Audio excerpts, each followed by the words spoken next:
Boa noite a todos e todas.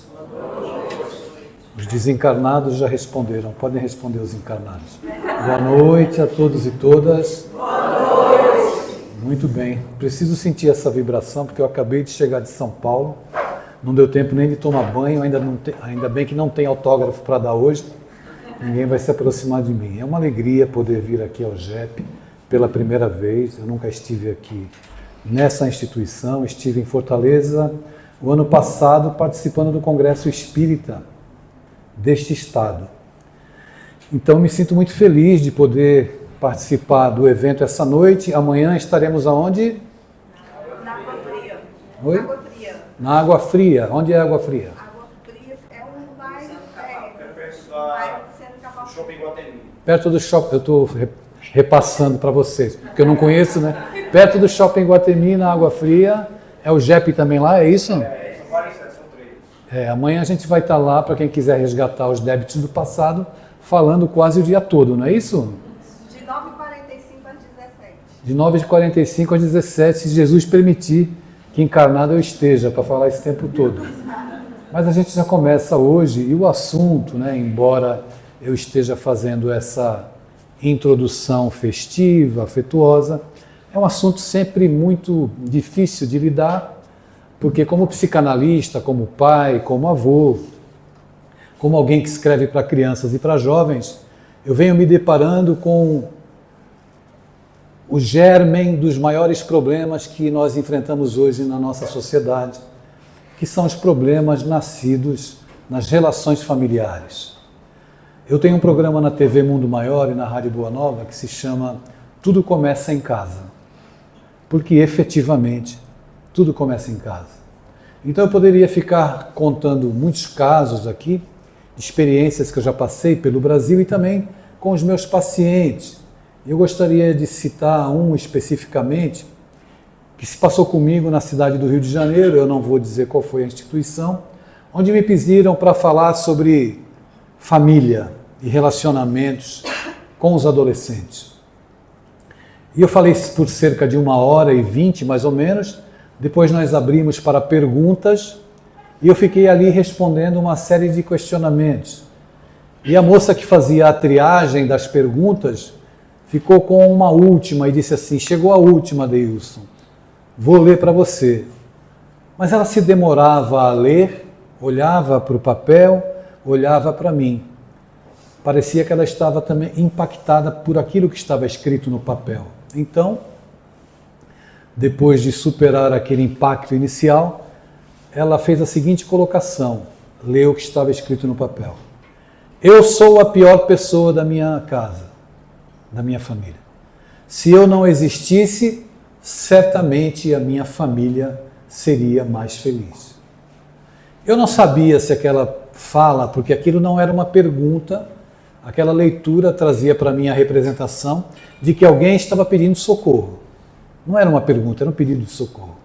Eu sou a pior pessoa da minha casa, se eu não existisse, certamente a minha família seria mais feliz. Durante 10 minutos eu tentei desconstruir a ideia que aquela pessoa tinha sobre si mesma. Eu não sabia se era um homem, se era uma mulher, se era um adolescente, porque o encontro reunia também adolescentes, e falei por mais de 10 minutos. Encerramos a fala e fomos para os autógrafos. A casa era muito grande, tinha muita gente, formou-se uma fila muito grande. E eu estava ali autografando e de repente eu olho para a fila e vi um casal, um homem de uns 30 e poucos anos, um homem muito bonito, ao lado de uma mulher regulando a mesma faixa de idade, também muito bonita. Ao lado desse casal, um garoto de aproximadamente 12 anos e um outro menor de 7 anos. Então o menino de 12 anos veio com um livro na mão para que eu autografasse o livro para ele. Eu autografei, o abracei e perguntei para ele se eu poderia abraçar o pai dele. Ele meneou a cabeça positivamente e o pai, eu estava sentado e não me levantei, continuei sentado. O pai se abaixou e me abraçou, e quando ele me abraçou, ele começou a chorar convulsivamente, como uma criança. Eu não tive tempo de fazer nenhuma intervenção, porque a filha estava grande e já vieram as pessoas que organizavam e afastaram aquela família, de maneira que eu não pude trocar nenhuma palavra. Mas tocou meu coração profundamente observar como é que aquele homem chorava efusivamente, convulsivamente. Depois eu soube que aquela última fala, ou aquele pedido de socorro, após as perguntas dizendo eu sou a pior pessoa da minha casa, se eu não existisse a minha família, seria mais feliz, aquela fala tinha vindo daquele menino de 12 anos. Então eu estava diante de uma circunstância e de um caso que confirma tudo aquilo que eu venho enfrentando, que eu venho testemunhando, não apenas como psicanalista, como alguém que faz palestras em escolas pelo Brasil e como alguém que escreve livros para jovens. A gente se depara com a grande... Parou? Não. A gente se depara... Deu uma falhadinha, não deu? A gente se depara com a grande dor desses tempos que reside justamente na família. Então, eu quero me dirigir a quem está aqui comigo hoje, né, quem nos acompanha também pelo canal do YouTube do JEP, para perguntar para você que é pai, para você que é mãe. E essa pergunta que eu vou fazer para você agora, ela me perseguiu durante muitos anos a ponto de eu escrever um livro com o título que é essa pergunta. Você fala ou você conversa com seu filho? Você fala ou você conversa com seu filho? A maior parte das pessoas fala. E quem fala com os filhos não conhece os filhos que tem.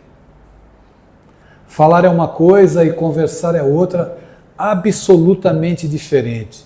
Entre você conversar e você falar, você coloca o seu relacionamento com seu filho ou com o seu pai em um outro patamar.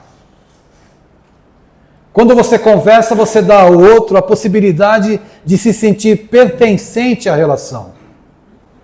E quando você apenas fala e passa a vida falando, efetivamente que não se cria um vínculo. E se eu estou falando para você que tem filhos, eu estou falando para pessoas até mesmo da minha idade que são filhos ou que foram filhos, que não têm os pais mais na terra. Seu pai falava ou conversava com você? Reside aí uma grande dificuldade de estabelecer uma relação saudável, porque sem essa troca, sem esse vínculo, em que você olhe nos olhos do seu filho, ele se veja dentro dos seus olhos como tendo relevância dentro da relação, isso gera uma situação de conforto, de aproximação, ou gera as mais dolorosas e as mais difíceis circunstâncias, porque tudo na minha vida e na sua vida, tudo começa efetivamente em casa. Na minha adolescência, eu passei um período em que eu queria me matar todos os dias. Todos os dias. Eu queria me matar, porque eu apanhava todos os dias na escola. Mas na minha casa, eu sempre cito a minha casa porque eu não posso falar da sua família, né? Eu quero voltar para São Paulo domingo. Na minha casa, os filhos não podiam falar. A gente só podia dizer sim senhor, sim senhora, a bênção pai, a bênção mãe. Tudo isso é muito bonito, né? No sentido do respeito. Mas uma relação em que você não possa existir na troca de afeto, onde você possa existir emocionalmente.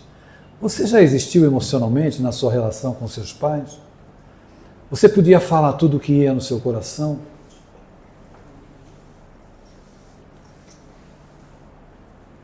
A maior parte das pessoas nunca existiu emocionalmente.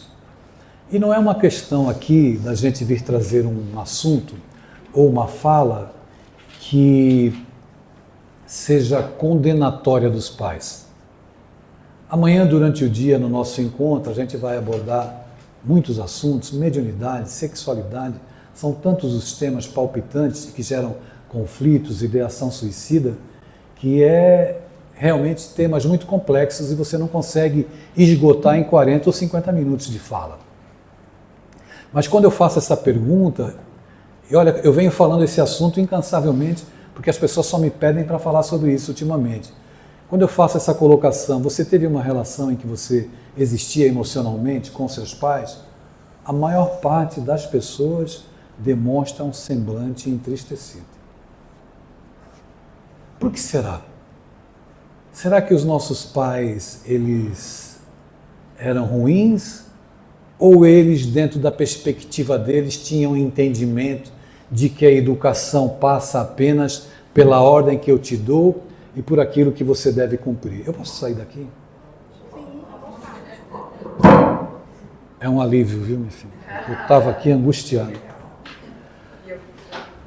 Então, se você não tem, dentro do teu contexto relacional com os seus pais, a possibilidade de você dizer que está doendo alguma coisa na tua alma, fica muito difícil você criar um vínculo com eles em que nas demandas de maior angústia que tu experimentes no teu caminho, tu possa se dirigir a eles. Se não existe esse vínculo criado, a gente não procura. A gente não se sente acolhido.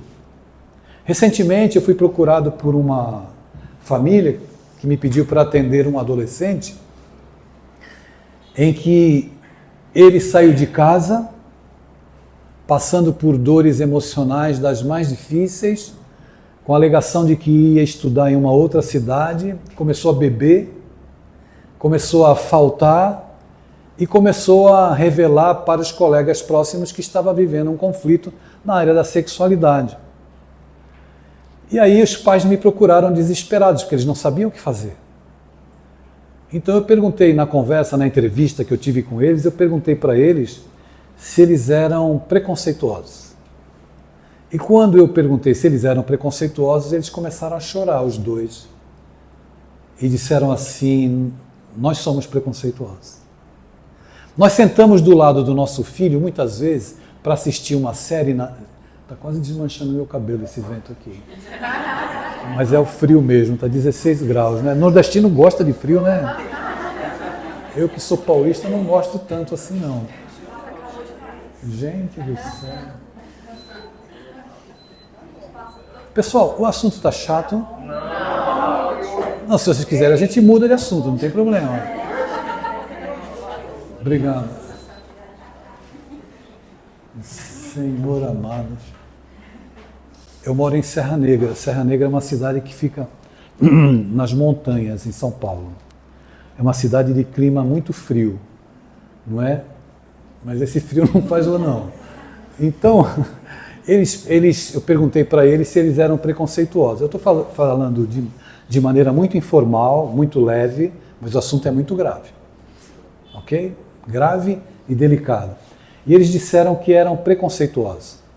Porque o filho havia saído de casa e disse que desde a infância, que ele não se identificava com o corpo que ele tinha. Acho que esses casos só acontecem lá em São Paulo, aqui não deve acontecer não, né? Aqui no Ceará.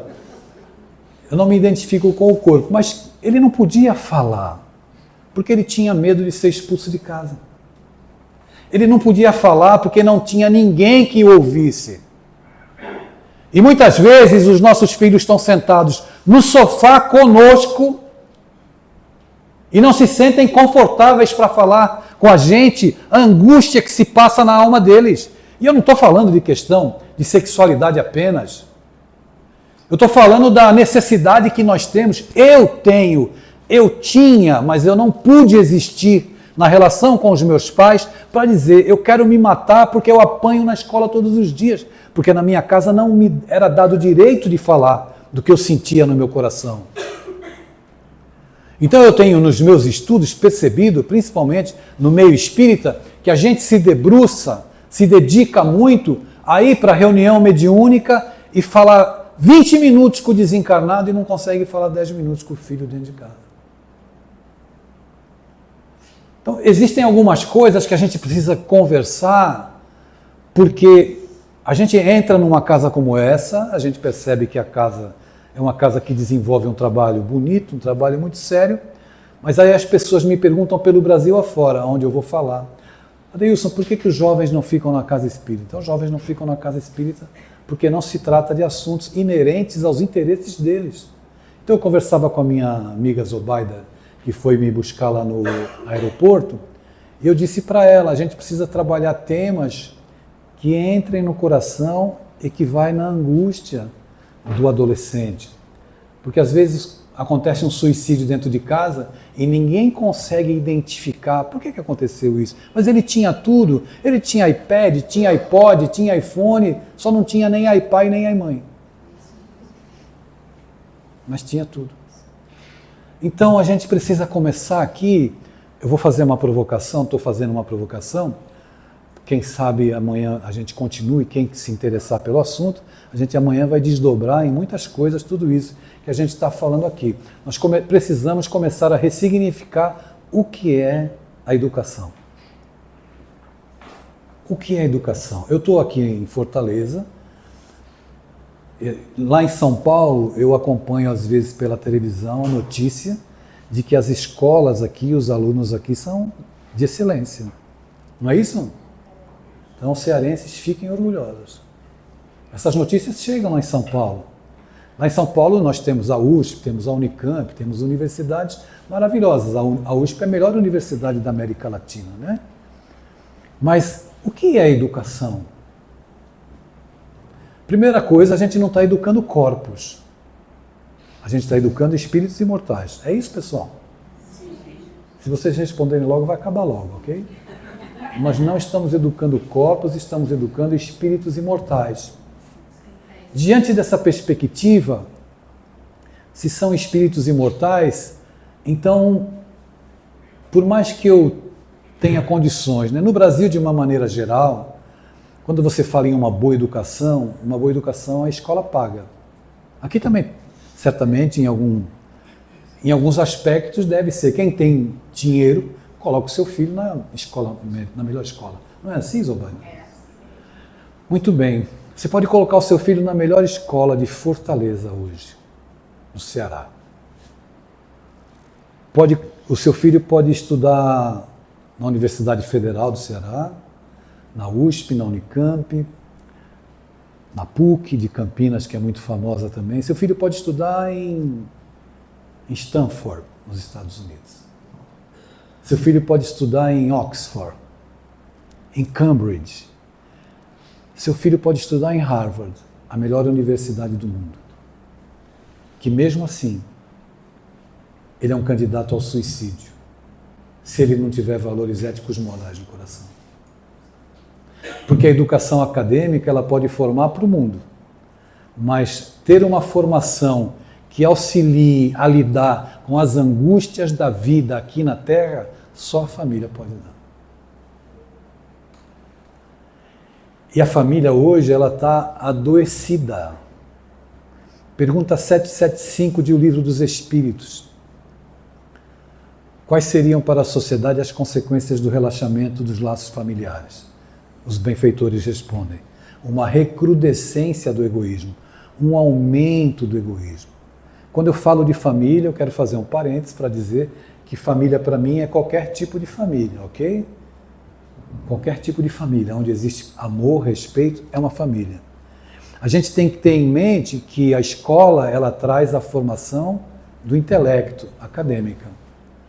Mas apenas a família, os educadores, as pessoas responsáveis pela criança e pelo adolescente, é que vai fazer a diferença para que o seu filho, na hora em que a vida apresentar as frustrações inerentes às experiências dele, ele tenha estrutura psicológica para suportar. E não é você não vai resolver as questões do sentimento com o teorema de Pitágoras, nem com equações, nem com álgebra. Quando dói, quando a angústia bate, o vazio visita o coração de qualquer adolescente, ou o meu e o seu, se nós não tivermos estrutura, a gente não consegue superar. Principalmente hoje em dia, que está muito difícil. Então, qual é a lembrança que você tem de ter uma conversa com o seu filho? Mas espera um pouquinho, você vai dizer assim: não, mas eu converso. Tem certeza que você conversa? Quando ele fala alguma coisa que te contraria, você apenas ouve ou você já impõe que ele tem que pensar conforme você identifica que ele deva pensar. Claro que dentro de uma família, o barco tem que ter um timoneiro. O timoneiro é o pai, é a mãe, é o educador que está ali. Mas uma relação que possa garantir minimamente uma estrutura psicológica para enfrentar as adversidades da vida aqui na Terra, pede efetivamente que nós possamos saber quem caminha do nosso lado. E se você não conversa, você não sabe quem caminha do seu lado. Então, quando eu perguntei para eles, para esse casal, vocês são preconceituosos? Que eles confirmaram, eles começaram a chorar, porque eles faziam chacota dos personagens da Netflix e o filho era igual ao personagem da Netflix. Então abriu-se ali um abismo entre eles e é evidente que o filho não queria conversar e não iria falar. Ele sabia que os pais são preconceituosos, não é? E aí fica como? Como é que se estabelece isso? Se educar é usar o autoritarismo, né? O que é o autoritarismo na educação? É o grito, é o adjetivo, é a comparação. Isso é violência. Isso não é educação. Isso é violência. Tem outro nome. A educação ela é exercida pela autoridade. A autoridade, o amor tem. Você não vai fazer isso porque eu te amo. Você não vai fazer isso porque eu te quero. Porque você é importante para mim, eu tenho que zelar por você. Mas quando a gente adjetiva, você é um vagabundo, eu não espero nada de você. Então eu me deparo com vários adultos, né, com pessoas adultas em qualquer idade, que estão usando o rótulo que receberam na infância. Uma palavra dita por algum estranho dói, mas uma palavra dita por pai e mãe é sentença de morte. A gente tem dificuldade, muitas pessoas se arrastam pela encarnação, trazendo aquela dor, aquele flagelo na própria alma, porque não conseguem administrar, porque um dia lhe disseram o que você, nunca vai dar certo o que você faz, e você acreditou, acredita e até hoje é uma pessoa, um adulto inseguro, que não consegue lidar com a vida e precisa sempre da validação de alguém para tomar qualquer decisão. Então, dentro do processo educativo nosso, existem coisas que são muito sérias e graves e que nos marcam. Eu estou aqui diante de um público adulto, todo mundo aqui, olha, eu garanto o que eu estou falando. Todo mundo aqui está entupido de lágrimas que não puderam chorar na infância. Todo mundo aqui não pôde chorar, porque não pôde falar do que sentia, porque culturalmente as crianças não são respeitadas, porque culturalmente os adolescentes não são respeitados. Parece que a criança é um bolinho de carne que a gente vai impregnar dos nossos pensamentos daquilo que ela tem que fazer. E normalmente a gente quer projetar no filho aquilo que ele deve ser. E aí a reencarnação vem e tira a gente do lugar, nos desassossega, porque mostra que a gente está lidando com alguém que às vezes pode ser frágil, frágil demais, e aceita a nossa imposição. E às vezes, a maioria das vezes, o filho vem para nos desacomodar. Porque é diferente. Porque ele não é igual ao que a gente queria. Ele não tem um manual para ser aquilo que a gente quer. Ou tem, isso? Ou tem? Tem? Não tem.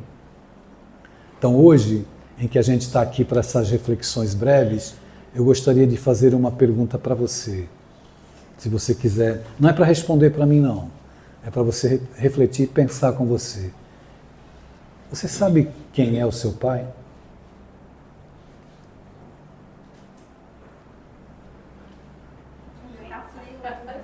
Está muito frio. Muito frio. Não precisava desligar, mas... Está 22 graus.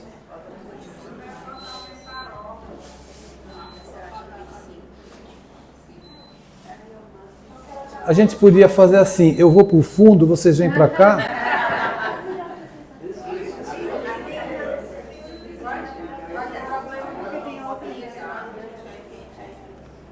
Vamos voltar, senão a gente perde o tempo. Você sabe quem é seu pai? Não precisa responder. Preste atenção na pergunta. Eu tenho falado isso toda semana onde eu vou, sobre esses mesmos assuntos. Você sabe quem é seu pai?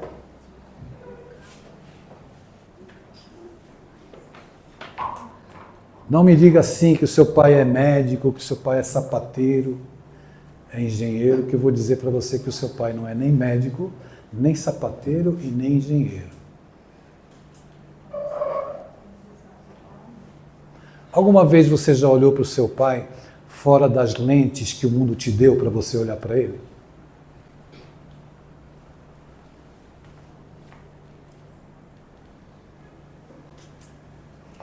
Alguma vez você já olhou para sua mãe fora das lentes que o mundo diz que você deve olhar para sua mãe?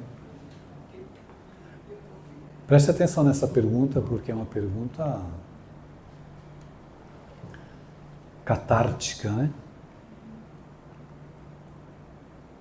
Eu tive aqui no congresso dia 1º de novembro do ano passado e passei por uma das maiores emoções da minha vida. Eu sou de São Paulo, nasci no Guarujá, no litoral, moro em Serra Negra hoje, no interior de São Paulo, e um dia, no começo do ano passado, eu recebi um convite do presidente da Federação Espírita do Ceará para vir aqui. Faziam 40 anos que o meu pai tinha desencarnado. 40. Eu estou com 66 anos, eu sei que não parece, mas eu estou. Eu tinha 26 anos quando meu pai desencarnou. Quando meu pai desencarnou, durante muito tempo eu fiquei pensando assim: ele não gosta de mim. Não gosta. Primeiro porque eu não podia existir emocionalmente na relação. Ele não deixava. Aqui quem manda sou eu, filho aqui é o primeiro a apanhar e o último a falar. Eu ouvia isso. Eu abracei meu pai 3 vezes. Abraçar meu pai era como abraçar essa cadeira aqui, ó. Você já abraçou uma cadeira? Meu pai era assim, igual essa cadeira. E quando ele desencarnou, eu fiquei pensando assim: nunca gostou de mim? Nunca falou comigo? Nunca conversou? Eu estou dizendo aqui que o mais importante é conversar. Nem falar ele falava. Quanto mais conversar. Então, o tempo foi passando e eu fui amadurecendo e fui fazer psicanálise e tal. Aí vieram também as minhas filhas. As minhas filhas vieram me ensinar muita coisa, ainda me ensinam. E teve um dia que foi... Eu estou fazendo uma fala para você de um tema pessoal que talvez sirva para você. Aonde eu tenho passado tem servido para as pessoas refletirem. Eu espero que possa te ajudar a refletir também. Teve um dia que eu decidi tirar o título de pai do meu pai. O nome do meu pai era Roque. Ele era maquinista no Cais do Porto, em Santos. Um dia eu disse assim: você não é mais meu pai, você é o Roque. Aí eu fiquei frente a frente com o Roque. Quando eu fiquei frente a frente com o Roque, eu tive um impacto muito grande, porque eu descobri quem era o meu pai. Porque eu olhava para ele com a lente que a sociedade dizia que eu deveria olhar para ele, para cobrar dele o que a sociedade diz que a gente tem que cobrar de um pai. Então eu fui fazer um checklist para saber quem era o seu Roque diante do pai que me diziam que ele deveria ser. No checklist, eu só tiquei assim umas 3 coisas.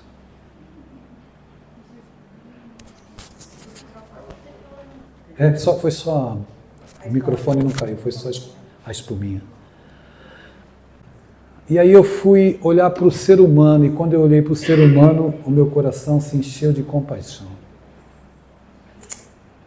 O seu Roque ficou órfão aos 2 anos de idade. Não foi criado nem pelo pai, nem pela mãe. E eu fui vendo a história dele, e aí eu fui me compadecendo dele.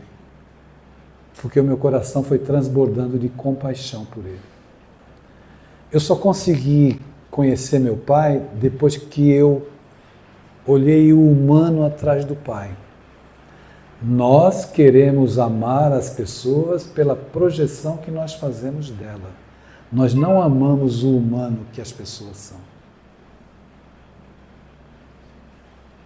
Então, quando um filho não atende aquilo que você quer, que você define o seu filho por uma nota baixa, que o seu filho traz um boletim no final do bimestre, com 10 disciplinas, 9 notas boas e uma baixa. Qual a nota que os pais vão prestar atenção? Não ouvi. Vamos fazer um mantra. Qual? É um mantra para a gente acordar. Tirou uma nota baixa? Me dá aqui esse celular, não vai jogar mais. É assim, não? Mas será que essa nota baixa, coitada da moça que está mexendo no celular ali, ela deu sorte que o fio é curtinho, senão já estava lá. Que tal a gente fazer um exercício de criar intimidade? Sabe o que é criar intimidade? É dizer assim, meu filho, você tirou 9 notas boas e uma baixa. Você é muito bom. Inverter a lógica. Ele vai se sentir tão acolhido, porque você enxergou que ele errou, mas ele não é o erro. A nota baixa é um detalhe na trajetória dele, como foi na minha. O que a gente faz com isso? A gente cria pontes de amor, vínculo de amor. Porque é por isso que eles estão conosco, é por isso que nós estivemos com os nossos pais. Eu não tinha essa habilidade, senão eu tinha abraçado meu pai todo dia, porque eu fico pensando como sofre uma pessoa que não consegue ser afetuosa. O que ele sentia, coitado, quando eu me aproximava e abraçava e ele não correspondia? Devia doer muito lá dentro dele. Então, veja que nós temos alguns hábitos educativos na prática com os nossos filhos que a gente acaba criando uma barreira que é difícil de ser rompida. Há alguns anos atrás, ela me apresentou... Cadê a moça que me apresentou? Está ali. Ela me apresentou, vocês viram que ela me apresentou? Ela falou, Adeilson Salles, tem 104 livros publicados, não foi isso que você falou aqui? Eu posso pedir licença para vocês para me apresentar como ser humano?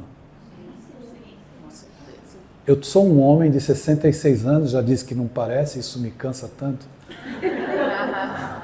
De 66 anos, eu tenho 5 netos. Melhor dizendo, 1 neto e 4 netas. Eu tenho 3 filhas. Uma das minhas filhas é uma mulher trans. E essa minha filha, essa mulher trans, se você soubesse o que ela fez de bom para mim, ela me tornou um homem tão melhor, um pai melhor, um psicanalista melhor, um escritor melhor. Como ela me fez crescer.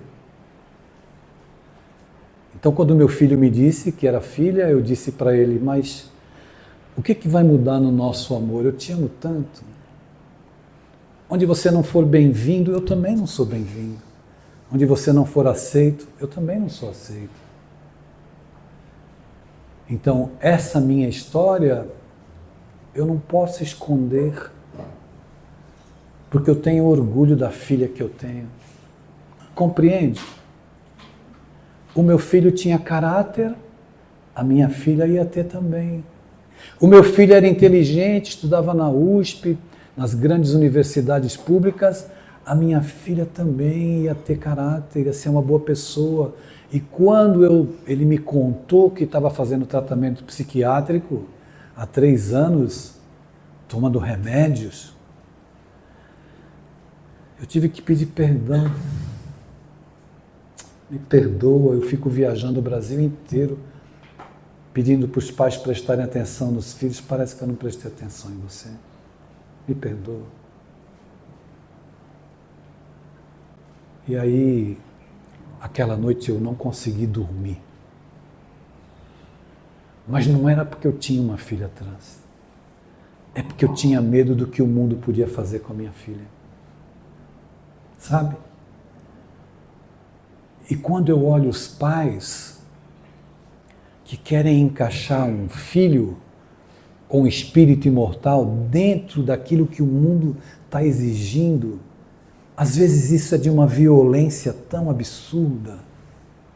Eu não serei aquilo que o meu pai quer que eu seja, então eu me mato. E muitos se matam.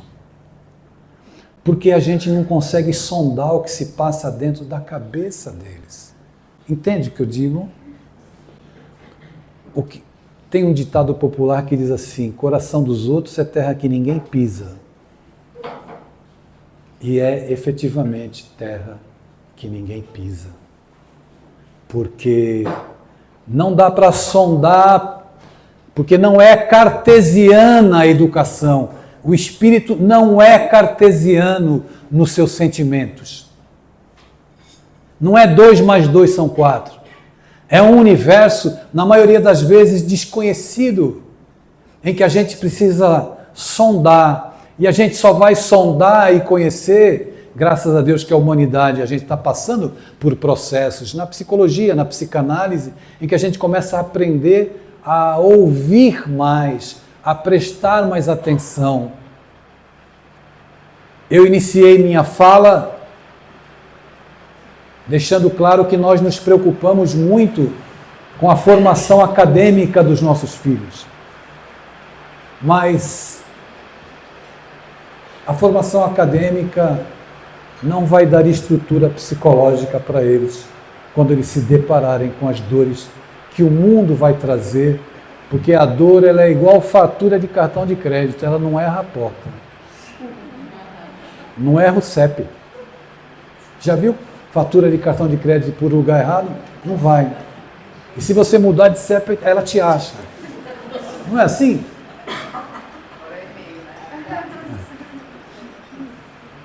Então é importante a gente refletir hoje, nesses últimos livros que eu lancei, né, esse livro Filhos Falar ou Conversar, é um livro que eu escrevi como psicanalista e como espírita. Chama-se Filhos Falar ou Conversar, Psicanálise e Espiritualidade na Prática Educativa.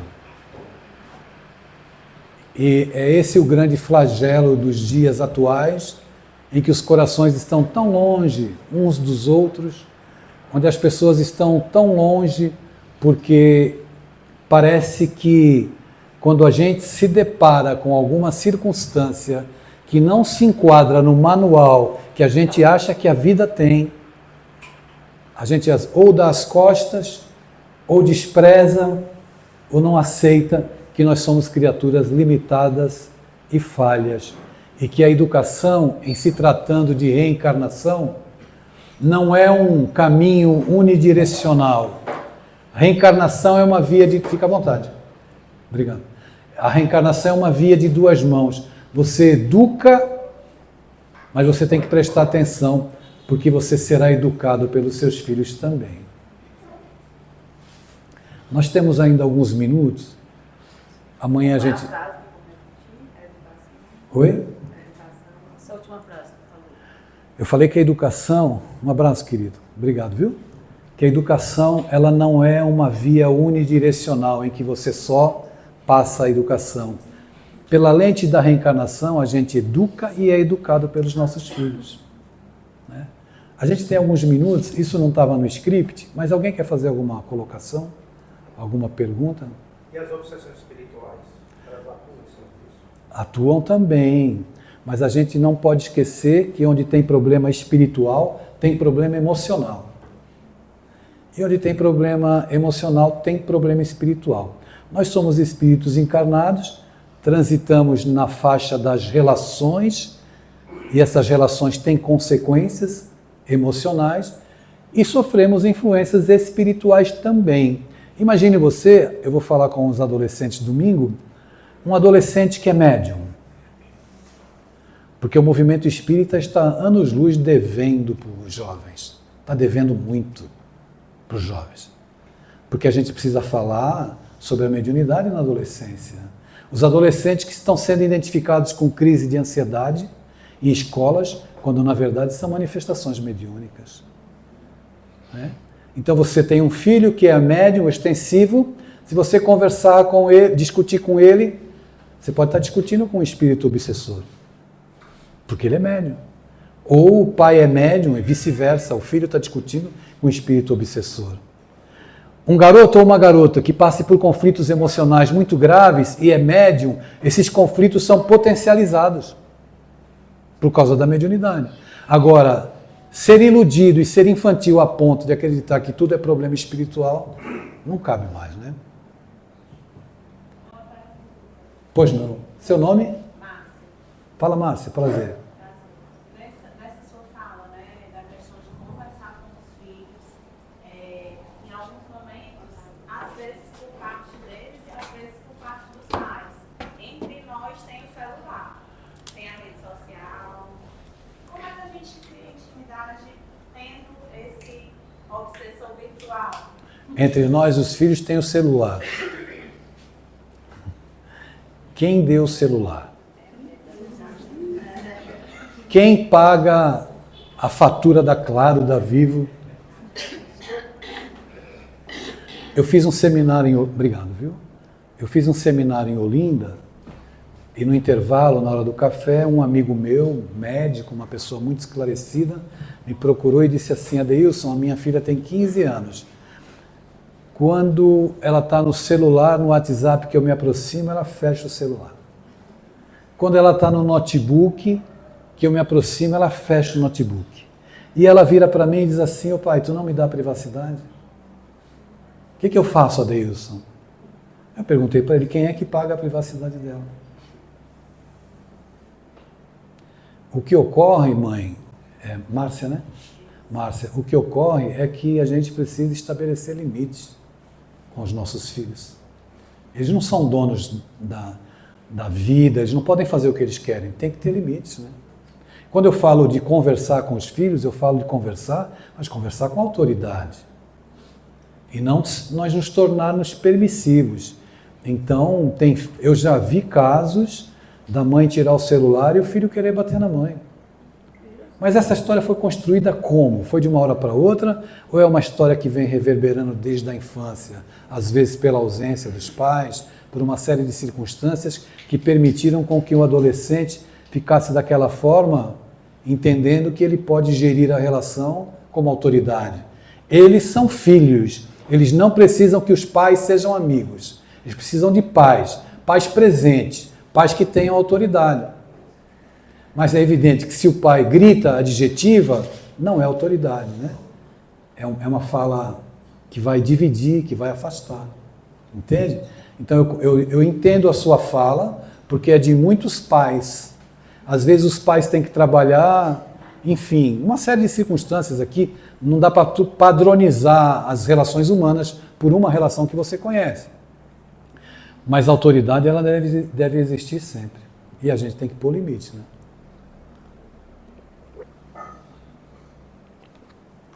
Aqui no Ceará ou em São Paulo. Precisa pôr limite na relação, senão fica difícil. Alguém quer fazer mais alguma fala? É muita gente. Faz por e-mail então, depois? Posso fazer outra? Pode.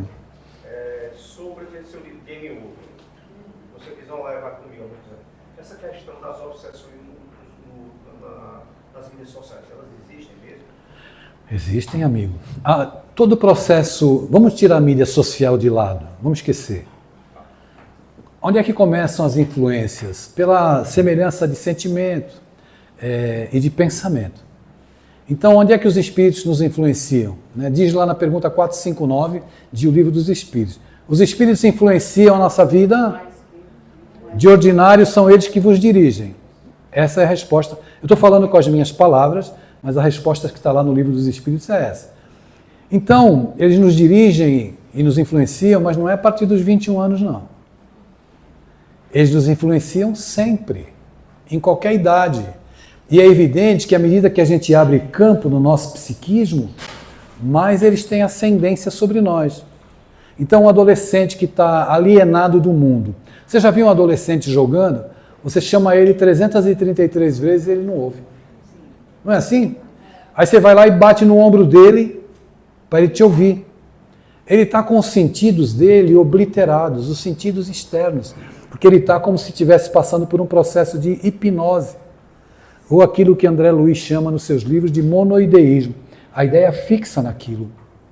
Ele não sai daquele universo. Então, é evidente que a influência espiritual acontece. A influência espiritual acontece no Instagram, acontece no TikTok, acontece aonde a mente se fixa por tendência, por similitude de sentimentos e de pensamentos, a influência espiritual pode acontecer. Ok, pessoal? Já que vocês não querem fazer perguntas, a gente está chegando no final do nosso encontro. Alguém quer fazer alguma colocação?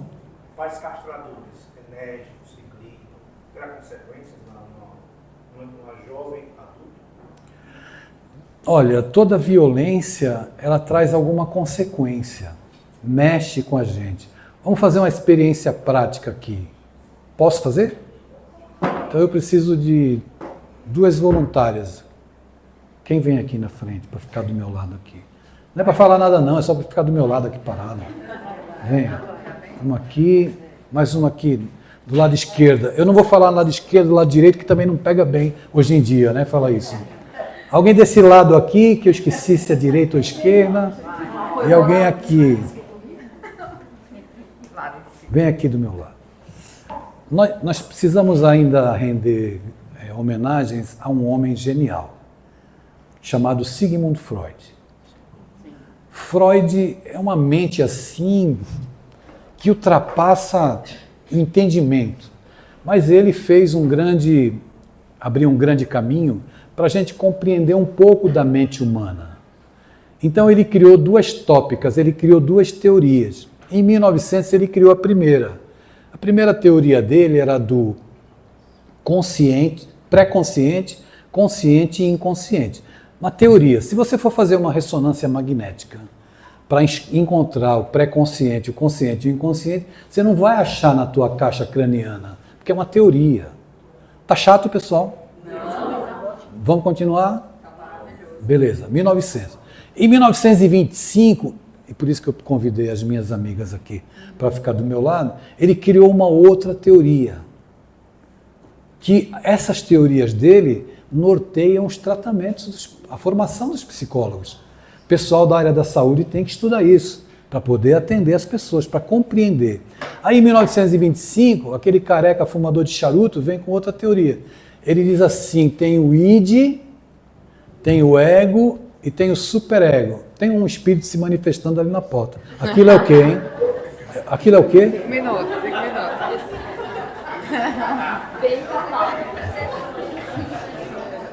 É o it, Menino, eu vim de São Paulo, tem que ter uma tolerância. Nem tomei banho, olha, vim com a roupa do aeroporto, só troquei a camisa. Então tá aqui o id, o ego e o superego. O id é uma instância emocional que se manifesta pelo princípio do prazer. O id só quer gozar a vida, ok? Para ele se movimenta pelo prazer que ele pode ter. O ego, que sou eu aqui, é a instância mediadora. Esse aqui é o superego. O superego é a instância castradora. A instância que asfixia, moralista. Então estou eu aqui, ego, id e superego. O adolescente, qual é a instância que ele tem que predomina? Hein, pessoal? O id. Para responder o que meu amigo ali perguntou. Está aqui o id. O adolescente só quer gozar a vida, como eu quis, como você quis. Se ele tem pais castradores, está aqui o superego, e um ego fraco, esses pais vão asfixiá-lo. Entende? Se eu estou asfixiando ele no desenvolvimento, ele está se desenvolvendo, ele vai chegar um dia, como eu e você, às vezes a gente fica meio torto o resto da vida, em que o ego vai estar mediando, você vai querer o prazer, mas não posso tudo, tem que trabalhar, o superego está aqui, não faça isso. Então, é um equilíbrio de uma pessoa normal. Mas na adolescência, durante o período do desenvolvimento do aparelho psicológico do adolescente, os pais são o ego e o superego. Então, tem muitos pais que passam os transtornos que eles têm para os filhos.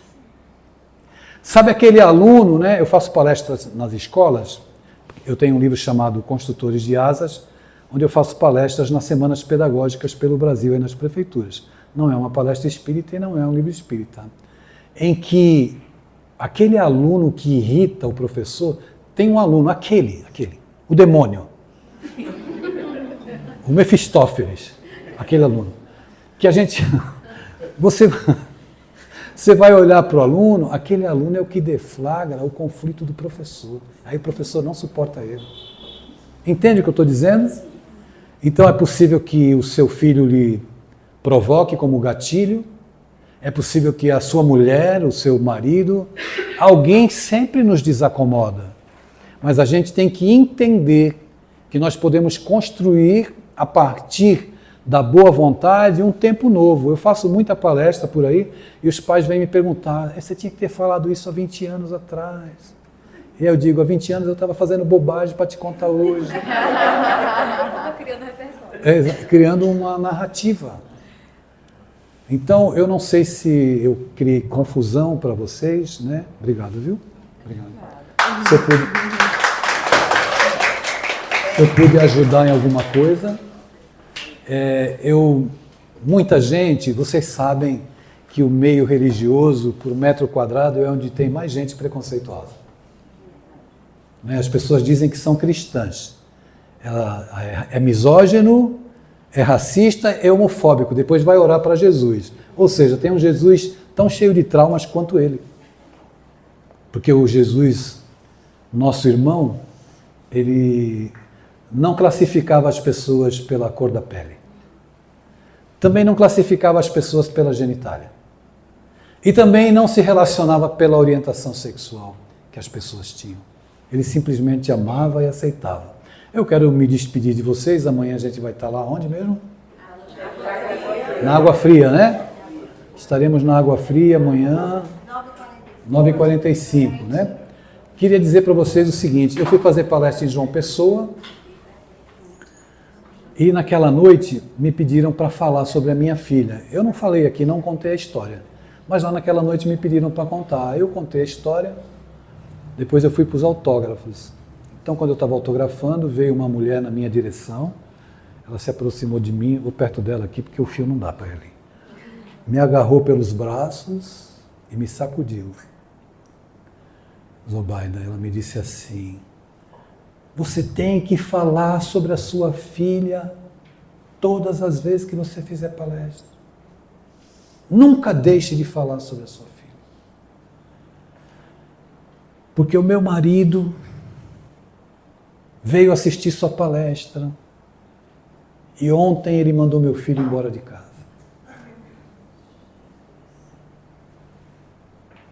Então você tem que falar.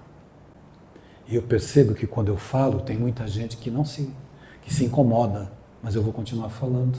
Se não quer ouvir, não me convida para falar. Eu vou continuar falando, porque eu quero falar dos problemas humanos. Eu não quero falar de uma matrix, onde as pessoas vivem fazendo de conta que o mundo é perfeito. E é por isso que a gente tem que falar das dores humanas para nós nos aproximarmos de Jesus. A gente só se aproxima de Jesus quando a gente fala da vida real. E a vida real, ela é justamente uma vida que nos desacomoda para que a gente saia do lugar e a gente possa crescer. Eu desejo que os senhores e as senhoras voltem em paz para os vossos lares, envolvidos em amor, em esperança, E se você disser para mim assim, ai Adeilson, eu só gritava com meu filho, eu era autoritário, não tem problema. Ponto. Ninguém pode voltar atrás e fazer um novo começo, mas qualquer um pode, a partir de agora, escrever um novo fim. Deus abençoe a todos.